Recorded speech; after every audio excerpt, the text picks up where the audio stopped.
Welcome back to Shoulder Challenge Month. We're on week 1, day 6. Today I'm going to be talking about the nervous system and how you can influence the nervous system to heal tissues. And it definitely matters the intensity of certain muscle contractions to help influence the repair, which I'll get into in a little bit. But I want you to have a good understanding of where the nerves come from and how many there are. Now with the nervous system, that controls everything in your body, from blood flow to functions to bodily fluids.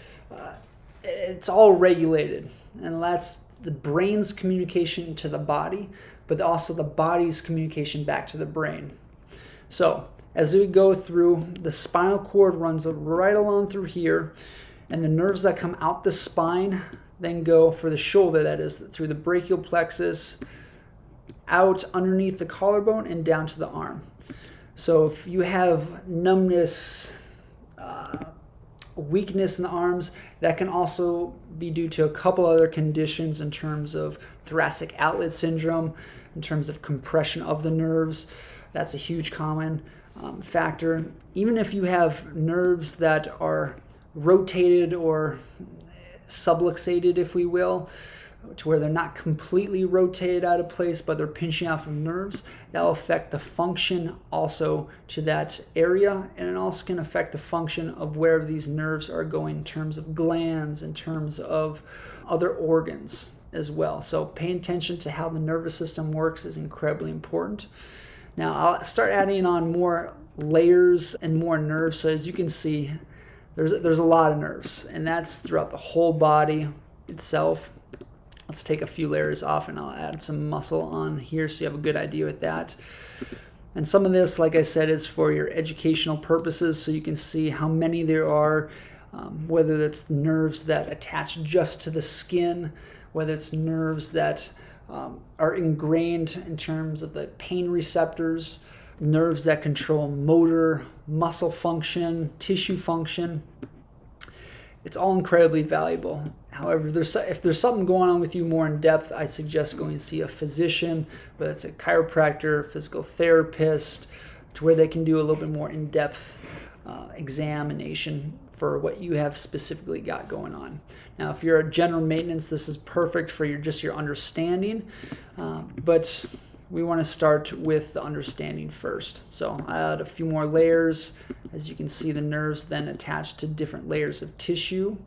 So this is all the way from layer underneath the skin, and then as we go through, it adds up quite a bit. So that is the diagram. Now, as we go into how you can control the nerves to the tissues in ramping up of the nervous system. So a lot of times, in order to either warm up or for the healing purposes, we want to start with low-level muscle contraction, whether that's the shoulder, whether that's the core, the legs, the calves for that matter. If you can ramp up the nervous system slowly, and you can then get that filtered into whatever tissue you want to repair.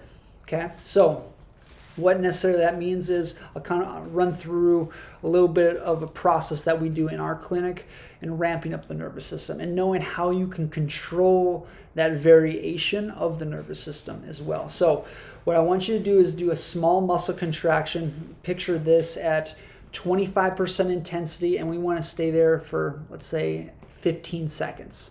So you're going to start squeezing whatever muscles, and it can be all the muscles in your entire body. Slow, nice, light contraction, 25%, 15 seconds. Hold. And then from there, kind of speed things up. We want to go a little bit more, so 50% muscle contraction and 50% of as much as you possibly can, like 100% is I can't squeeze anymore or can't contract these muscles anymore. It's 50% of that at 10 seconds. So we'll go 10, 9, 8, and then we want to go to 75% intensity for 5 seconds, and then 100% intensity for 1 to 3 seconds. and then slowly back off the contraction and go through that 3 times. So I'll walk through with you a little bit of a quicker pace. So again, 25% intensity, 15 seconds. So for example, squeeze my shoulders, either arms to my side or bicep curl, even tricep curl, arms extended. Go 10, 9, 8, 7, 6, 5, 4, 3, 2, 1. Ramp up 5 at 50%, 3, 2, 1. Ramp up 75%, 3, 2, 100%, 1, and then slowly back off from there. Okay, so that's 1 rep. Again, 15, 10, 5, 1, 3, and slowly back off. Now, as you go through that, that's perfect for if you want to introduce that into your warm-up. That's perfect if you just want to even wake up in the morning. That's perfect there. Now, you can introduce that into whatever exercise activity you want to be able to recover. So I know we went over workspaces. I know we went to failure. Let's introduce that next, because that is the area that we want to rebuild the joints. So we introduce the nervous system. Again, 10 seconds, 5, 3, 1, or 15, 10, 5, 1 to 3 seconds. Just ramping up the nervous system. After that, we're going to then go into the shoulder workspace. Nice, slow, controlled movements, scapular workspace, and then you can go back to the intensities. Take a break or go back to intensities and do that 3 reps through.